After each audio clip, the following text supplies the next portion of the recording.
Acabo de presenciar algo que no creí posible en mi vida profesional como economista. México, ese país que durante décadas fue tratado como el patio trasero de Washington, acaba de ejecutar la jugada económica más audaz del siglo XXI. 47 corporaciones petroleras estadounidenses expulsadas de un solo golpe. Y lo que viene después cambiará todo lo que creía saber sobre quién realmente controla el petróleo en este continente. Déjenme contarles exactamente cómo sucedió esto, porque los detalles importan cuando estamos hablando del colapso de un imperio corporativo que creía tener garantizado el petróleo mexicano hasta el año 2075. Era martes 4 de marzo de 2025. Exactamente a las 6:47 de la mañana, hora del centro de México. Mientras los ejecutivos de Chevron, en sus oficinas de Houston, todavía tomaban su primer café, 947 funcionarios mexicanos, entre abogados constitucionalistas, ingenieros petroleros y elementos de la Guardia Nacional, ya estaban posicionados en 214 instalaciones petroleras distribuidas a lo largo de 8 estados. Lo que presencié a través de documentos filtrados que llegaron a mi escritorio fue una operación de precisión militar aplicada a la recuperación de soberanía económica. La Secretaría de Energía mexicana había estado preparando esto durante 11 meses en absoluto secreto. Nada de conferencias de prensa previas, nada de diálogos constructivos con las corporaciones afectadas, nada de las típicas concesiones diplomáticas que Washington esperaba. Crearon un equipo encubierto de 43 abogados especializados en derecho energético internacional que trabajaron desde unas oficinas sin identificación en la Ciudad de México, revisando cada coma, cada cláusula de arbitraje, cada trampa legal que estas compañías habían insertado en sus contratos de 2014 en adelante. Y encontraron algo devastador para las petroleras: una violación sistemática del artículo 27 constitucional mexicano, que nunca debió permitir esos contratos en primer lugar. Aquí está lo que hace que esta operación sea absolutamente extraordinaria desde el punto de vista técnico y político. México utilizó su propio marco legal neoliberal en contra de quienes lo diseñaron. La reforma energética de 2013, que privatizó Pemex, incluía una cláusula redactada por los mismos abogados corporativos estadounidenses que permitía la reversión inmediata de contratos en casos de fraude comprobado o violación al interés nacional supremo. Estas compañías pensaron que esa cláusula era decorativa, un adorno jurídico que nunca se activaría. Se equivocaron catastróficamente. A las 7 de la mañana en punto, cada una de las 47 compañías recibió simultáneamente, y esto es crucial, notificaciones legales entregadas en mano por notarios públicos mexicanos en sus oficinas matrices, sus sedes operativas en México y sus oficinas legales en Houston, Dallas y Calgary. No hubo forma de que ninguna compañía alertara a las demás antes de que todas fueran notificadas. El gobierno mexicano cortó las comunicaciones corporativas durante exactamente 47 minutos, usando facultades de emergencia nacional. Cuando los teléfonos volvieron a funcionar, ya era demasiado tarde para coordinar una respuesta. Los documentos de notificación tenían 247 páginas.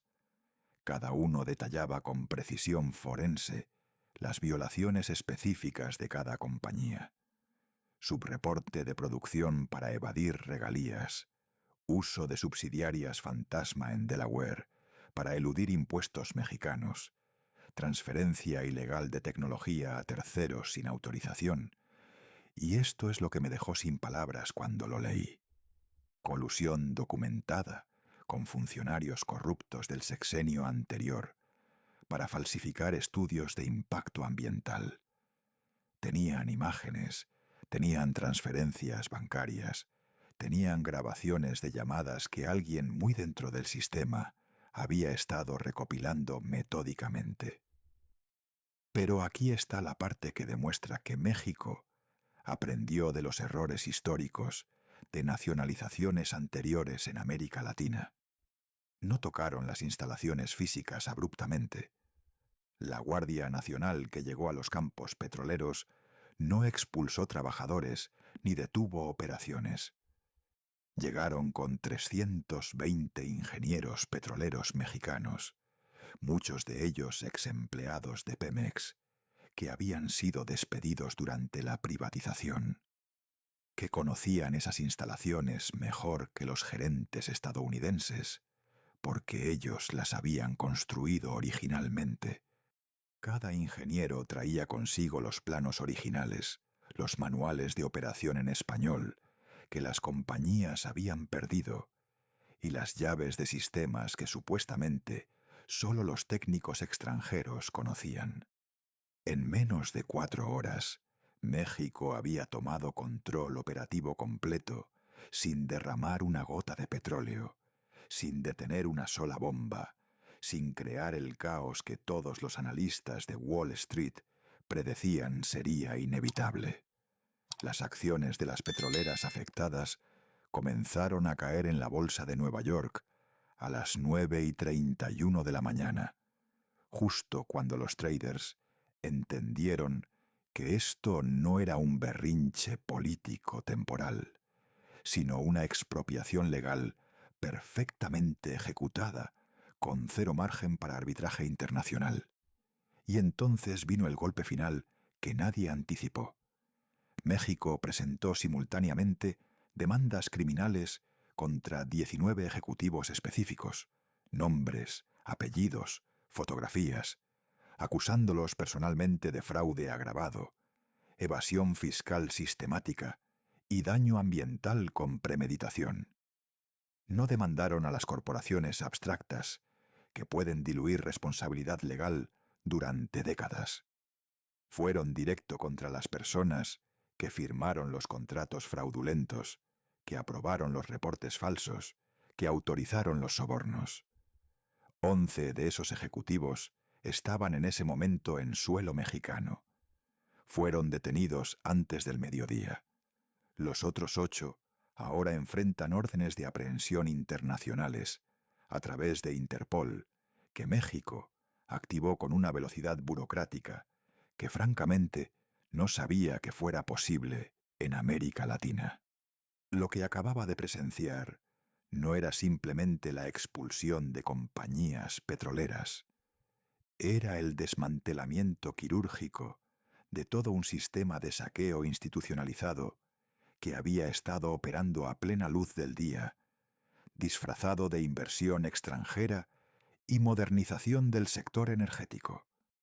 Antes de continuar con la profundidad de este análisis y las implicaciones que tiene para todo el continente, quiero pedirte que te unas a la comunidad de México Global.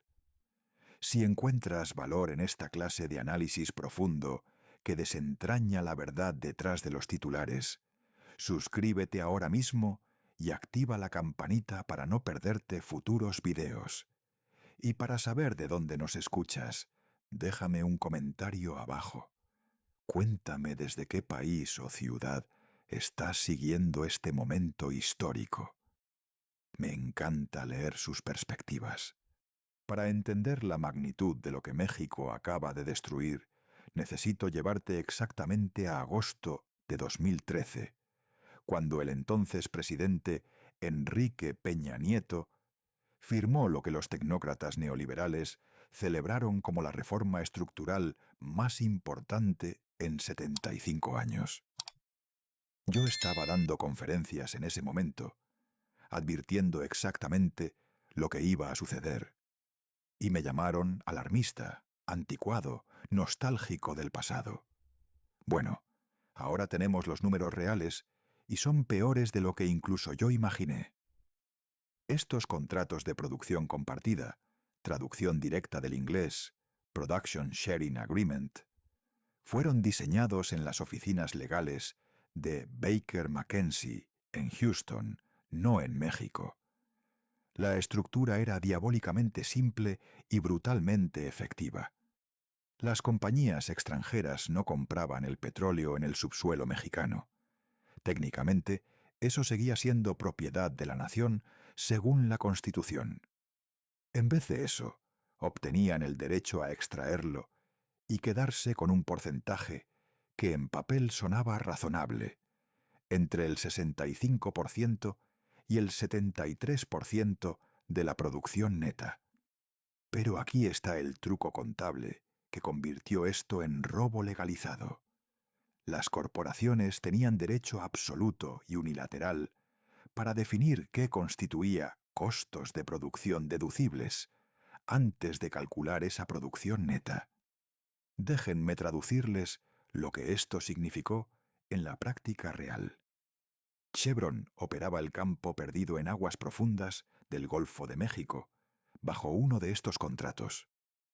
En 2019, ese campo produjo petróleo valorado en $2.340 millones a precios de mercado internacional. ¿Saben cuánto reportó Chevron como producción neta después de deducir sus costos? $340 millones.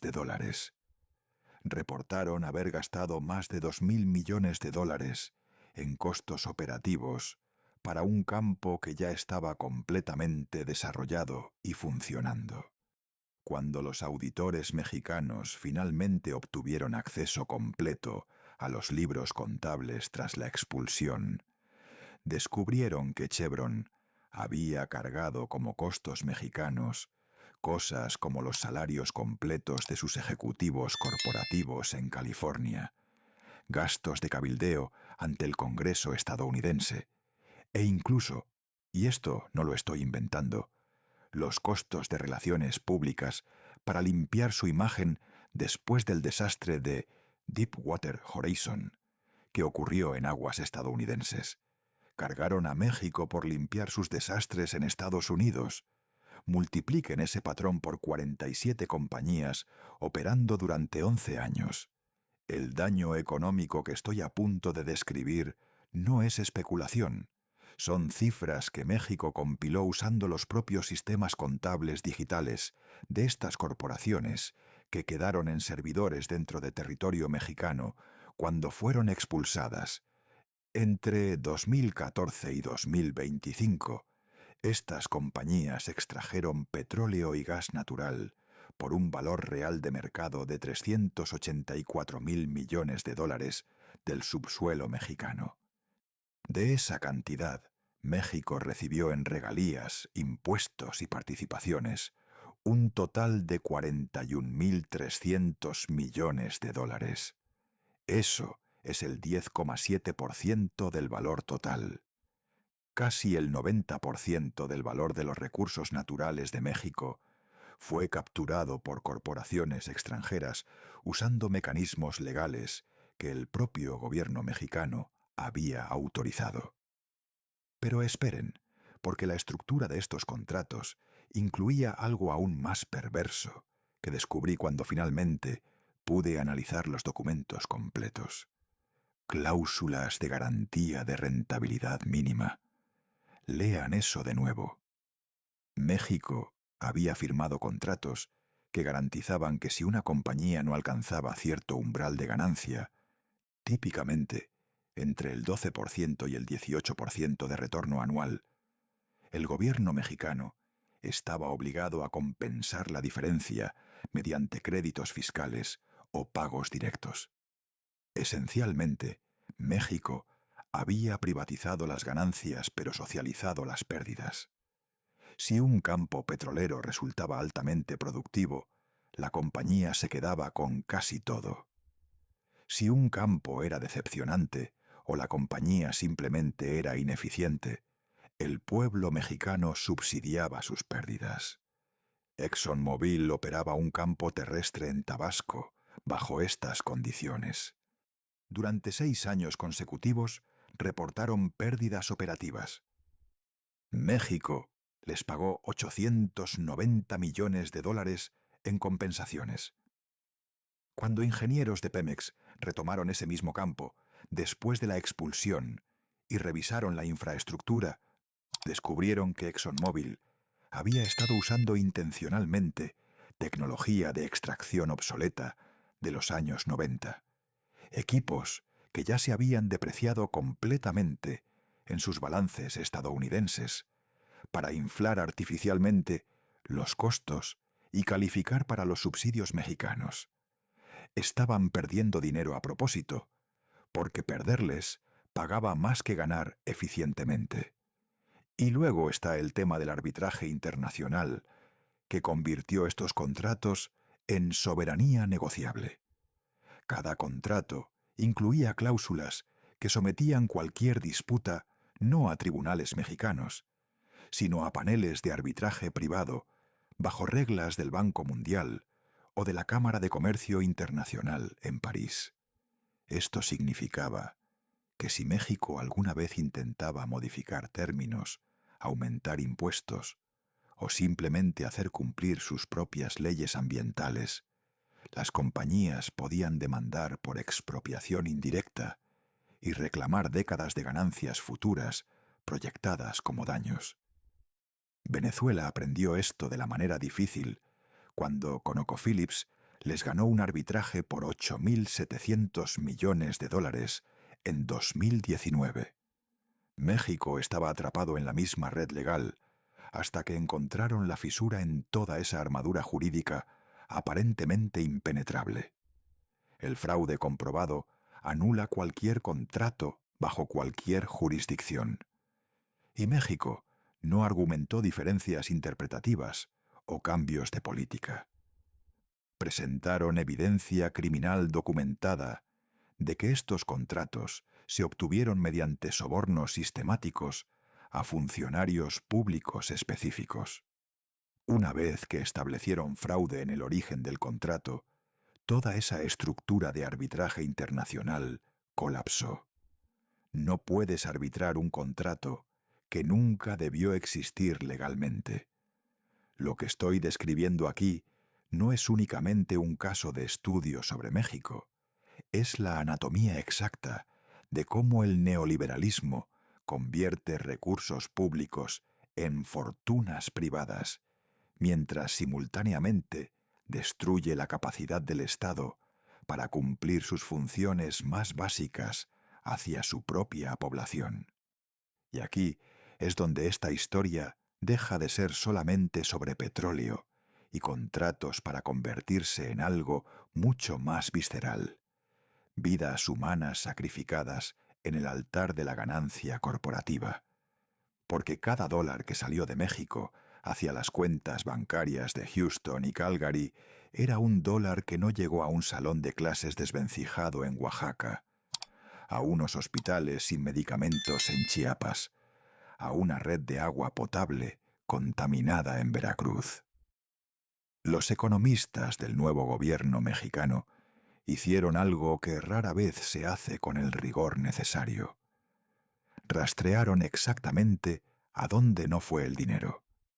Construyeron un modelo contrafactual, una línea de tiempo alternativa, de qué hubiera podido financiar el Estado mexicano si esos 127.000 millones de dólares en ingresos perdidos durante 11 años hubieran permanecido en las arcas públicas en lugar de transferirse como ganancias corporativas. No estoy hablando de proyecciones idealizadas o fantasías redistributivas. Estoy hablando de presupuestos reales presentados año tras año por secretarías de gobierno que fueron rechazados sistemáticamente con la justificación de restricciones fiscales, mientras simultáneamente se entregaban exenciones tributarias masivas a petroleras extranjeras. En educación, el patrón es devastador, con una precisión casi quirúrgica. Entre 2015 y 2024, la Secretaría de Educación Pública solicitó en 9 ocasiones diferentes fondos para un programa de infraestructura que hubiera reparado 34.000 escuelas rurales con techos colapsados, baños inoperantes y salones sin ventanas. El costo total proyectado era 8.300 millones de dólares distribuidos en 10 años. Cada solicitud fue rechazada por la Secretaría de Hacienda, citando insuficiencia presupuestal y compromisos fiscales prioritarios. En ese mismo periodo, solo Chevron y ExxonMobil recibieron créditos fiscales combinados por 11.200 millones de dólares, bajo las cláusulas de garantía de rentabilidad que describí anteriormente. México literalmente tenía el dinero. Simplemente eligió, o más precisamente, sus funcionarios capturados eligieron, dárselo a corporaciones extranjeras en lugar de reparar escuelas para niños mexicanos.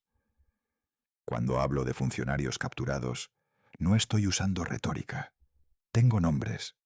El subsecretario de Hacienda entre 2016 y 2021, un tecnócrata formado en el MIT, que los medios celebraban como brillante reformista, recibió 2,7 millones de dólares en honorarios de consultoría de un bufete legal que representaba a 6 de las petroleras expulsadas. Pagos que comenzaron exactamente 8 meses después de dejar su cargo público. Su sucesora ahora trabaja como vicepresidente senior para Shell en su división latinoamericana con un salario anual de $890.000. La puerta giratoria entre el gobierno mexicano y las corporaciones petroleras no era metafórica. Era un sistema de soborno diferido perfectamente legal, donde los funcionarios públicos tomaban decisiones que beneficiaban a corporaciones específicas, sabiendo que serían recompensados generosamente una vez que dejaran el servicio público. En el sector salud, el saqueo tuvo consecuencias mortales medibles. El sistema hospitalario público mexicano enfrentó durante la década de 2014 a 2024 una crisis de desabastecimiento crónico de medicamentos oncológicos, insulina y tratamientos para VIH. Los estudios epidemiológicos independientes estiman que entre 14.000 y 19.000 personas murieron prematuramente por enfermedades tratables que no pudieron ser atendidas adecuadamente debido a la escasez de medicamentos y equipo médico. El presupuesto anual promedio que el sector salud solicitó, pero no recibió durante ese periodo, fue de 4.000 millones de dólares. Mientras tanto, solo en el año fiscal 2019, las 47 petroleras extranjeras reportaron en sus declaraciones fiscales mexicanas haber recibido devoluciones y créditos tributarios por 5.800 millones de dólares. Casi 2.000 millones de dólares más de lo que el sistema de salud necesitaba para funcionar adecuadamente. Pero déjenme ser aún más específico sobre un caso que ilustra la obscenidad moral completa de este sistema. En 2018, el estado de Tabasco, que casualmente es el estado mexicano con la mayor producción petrolera, sufrió inundaciones severas que afectaron a 180.000 personas. El gobierno estatal solicitó 340 millones de dólares en fondos federales de emergencia para reconstruir infraestructura dañada y reubicar comunidades en riesgo. La Secretaría de Gobernación aprobó solo 89 millones de dólares citando limitaciones presupuestarias. En ese exacto año fiscal, las petroleras operando específicamente en Tabasco, principalmente Shell, Chevron y la británica BP, pagaron en impuestos locales y federales combinados apenas 71 millones de dólares sobre ingresos reportados de 8.900 millones de dólares. Una tasa efectiva de tributación del 0, 0,8%. Las comunidades de Tabasco se inundaban mientras las corporaciones que extraían la riqueza bajo sus pies pagaban menos impuestos que un trabajador asalariado mexicano como porcentaje de ingreso. Y aquí está lo que me hace hervir la sangre cada vez que algún economista neoliberal sale en televisión a defender estos modelos. El argumento perpetuo era que México necesitaba la inversión extranjera, porque Pemex era ineficiente y el Estado mexicano no tenía capacidad técnica para explotar sus propios recursos.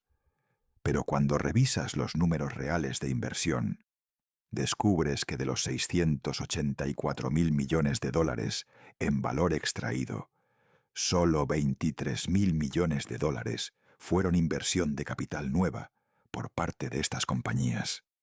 Equipos, tecnología, infraestructura. El resto era simplemente extracción de recursos, usando instalaciones que en el 70% de los casos ya existían. Habían sido construidas por Pemex décadas antes y fueron entregadas prácticamente gratis a las corporaciones como parte de los contratos de producción compartida. Esencialmente, México regaló acceso a sus campos petroleros ya desarrollados. Subsidiaba las ganancias corporativas cuando éstas no eran suficientemente obscenas. Renunciaba a 127.000 millones de dólares en ingresos públicos potenciales y a cambio recibía ¿qué? La modernización de poder comprar de vuelta la pericia técnica de sus propios ingenieros, que ahora trabajaban para compañías extranjeras, porque Pemex había sido deliberadamente desfinanciada para justificar la privatización. Es el círculo perfecto de saqueo neoliberal. Destruyes la capacidad estatal, usas esa destrucción como justificación para privatizar y luego extraes riqueza masiva mientras simultáneamente cobras por resolver los problemas que tú mismo creaste.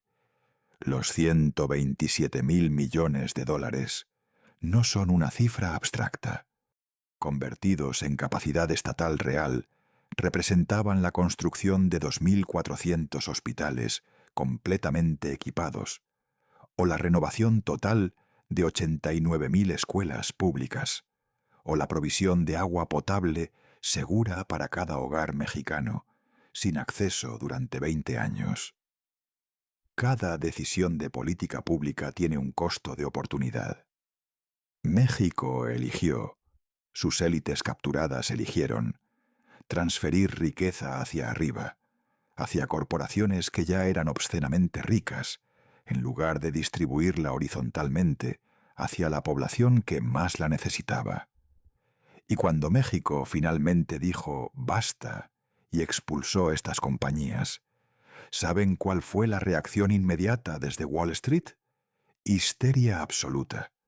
Pánico institucional del tipo que solo ves cuando el capital corporativo se enfrenta súbitamente a la posibilidad aterradora de que las reglas que ellos mismos escribieron puedan ser revertidas por gobiernos que finalmente deciden representar a su propia gente en lugar de accionistas extranjeros. Yo estaba monitoreando los mercados en tiempo real esa mañana del 4 de marzo, y lo que presencié fue el equivalente financiero de un ataque cardíaco colectivo en el distrito financiero de Manhattan. A las 9:31 de la mañana, hora del este, exactamente 2 minutos después de la apertura del mercado, las acciones de Chevron cayeron 11,3% en los primeros 4 minutos de operación. ExxonMobil perdió 9,7%.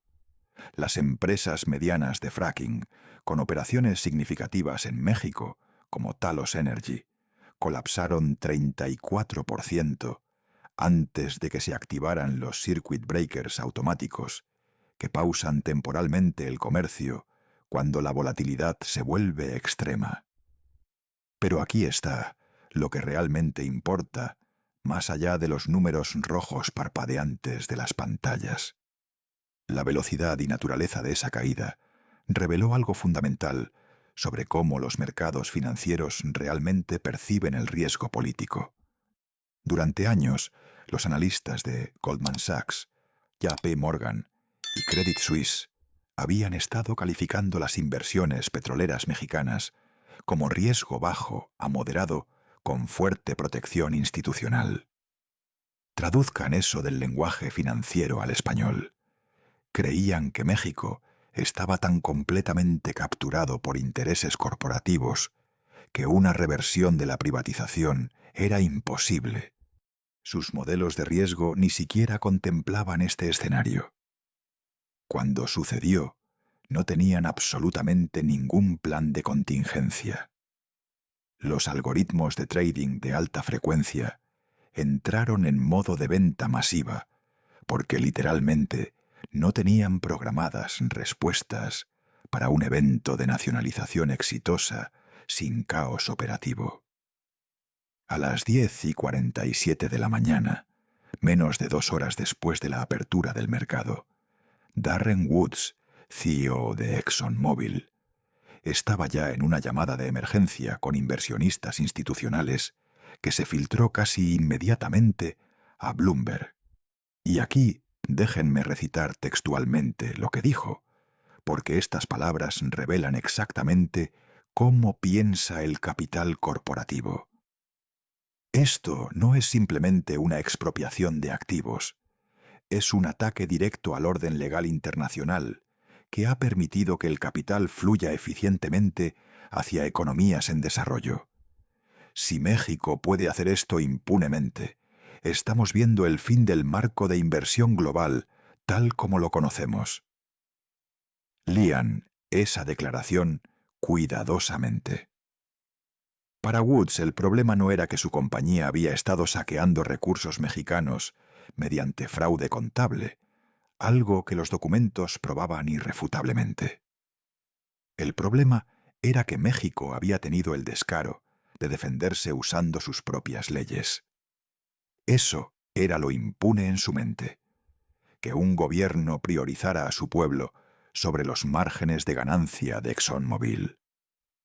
La respuesta institucional estadounidense fue casi inmediata y completamente predecible. A las 2:15 de la tarde del mismo día, 4 de marzo, Katherine Tai, la representante comercial de Estados Unidos, publicó un comunicado que en su lenguaje diplomático cuidadosamente calibrado era esencialmente una amenaza apenas velada. Estados Unidos está profundamente preocupado por las acciones del gobierno mexicano que aparentan violar compromisos bajo el TEMEC. Estamos evaluando todas las opciones disponibles, incluyendo mecanismos de solución de controversias y medidas comerciales recíprocas. Traduzcan eso. Estaban considerando sanciones económicas contra México por atreverse a recuperar control sobre sus propios recursos naturales. Aquí está lo fascinante desde una perspectiva de economía política.